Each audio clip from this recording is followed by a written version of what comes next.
Hello everyone. Did you know that only a fraction of the millions of dollars spent on humanitarian aid each year actually reach those in need? Today, I'll be talking about an increasing need for smart, efficient donating to lift up the impoverished and how microfinance can be a tool to achieve this.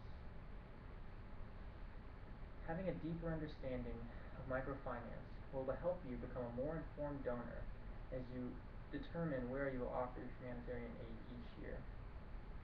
This presentation will raise your awareness to the plight of others and educate you on why microfinance can be a tool to most efficiently allocate the aid you do. First, I will discuss what microfinance is and where it comes from. Second, I'll talk about why conventional aid mechanisms are failing today to get the job done that needs to get done. And finally, I'll offer you a solution. I'll tell you why microfinance is a tool to most efficiently disperse your aid and why the Acumen Fund is the place where you should send it. So first, what is microfinance and how did it come to be? According to kiva.org in their microfinance section, microfinance is a general term to describe financial services to low-income individuals or to those who do not typically have access to banking services. But really, at its core, microfinance is thought of as a way that the impoverished can lift themselves out of poverty if only given the chance to have access to everyday financial services that we all take for granted. The original development and implementation of microfinance is often attributed to Dr. Muhammad Yunus for his work with microlending in Bangladesh. According to the World Bank, 160 million individuals are served through microfinance annually. Now, we know through research that this number is so tiny compared to the fraction of the market that exists out there, and that we're only starting to scratch the surface in the number of individuals that we can aid each year. It's clear we can gather that the poor's need for financial tools is only growing, and that this has been an underserved market in the past that is now just starting to experience rapid growth. Next, we'll discuss why conventional donating has grown ineffective and inefficient at addressing the needs of the globally impoverished. Jacqueline Novogratz, founder of the Acumen Fund and author of The Blue Sweater, says people who've always been dependent on others for some kind of charity or goodwill often have a hard time saying what they really want because usually no one asks them. And if they are asked, the poor often think no one really wants to hear the truth. Mrs. Novogratz goes on to state that development experts look in from the outside and suggest clever solutions that create a lot of noise, distort markets, result in systemic corruption, and often accomplish little. So the idea here is that conventional aid is based on the idea that we as donors know how to best allocate our aid and know the best ways to go about implementing social programs. However, it seems that the better idea would be to ask the poor themselves what they really need. This doesn't solve the problem, just throwing money at it. It serves as a perpetual crutch and never helps them get on their own feet.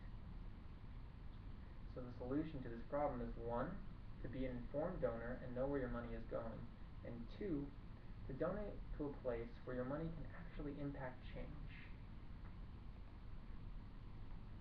The organization you choose to donate to is a very important choice, a very personal choice. You want to invest in an organization with core values that resonate with you. According to Acumen Fund Manifesto, they say it starts by standing with the poor, listening to voices unheard, and recognizing potential where others see despair. Acumen is the radical idea of creating hope in a cynical world, changing the way the world tackles poverty and building a world based on dignity. You want to invest in an organization that has a very targeted understanding of what they are trying to accomplish. According to Helen Koster in an article from Forbes, she says, instead of shoveling aid dollars to causes or governments that give away life-sustaining goods and services, Acumen espouses to invest its money wisely in small-time entrepreneurs in the developing world who strive to solve problems, from mosquito netting to bottled water to affordable housing. Acumen has a culture of responsibility and accountability. that make it a premier choice for donating. It is critical to choose a company that knows who it is and what it is, and that has values that speak to you as a donor.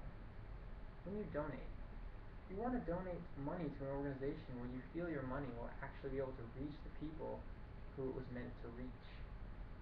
Too often, aid is dispersed without fully understanding the needs of the people to which it is going. In a world with already constrained resources, it is in the best interest of people in poverty to spend our monies efficiently and effectively.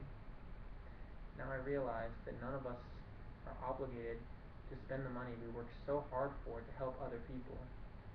But I'd like to also think about the idea that when we all die, we cannot take any of our money with us, none of our wealth, and all we can do really on this time on earth is to help ease the suffering of others. And this is the way we can accomplish this. So I challenge all of you, if not acumen fund, just look into your heart and think about what you really want to accomplish from your life and what you want to leave behind. So in closing, I just want y'all to reflect on the fact that today there are millions who grow in poverty and the gap between rich and poor continues to grow. Think about this. Many of the most powerful movements in history started as grassroots movements, and it just takes one person to impact change in the world, and each of you can be that person. So once again, I challenge you today to go home, take these thoughts in your mind, and determine what you really want to accomplish and do with your life. Thank you.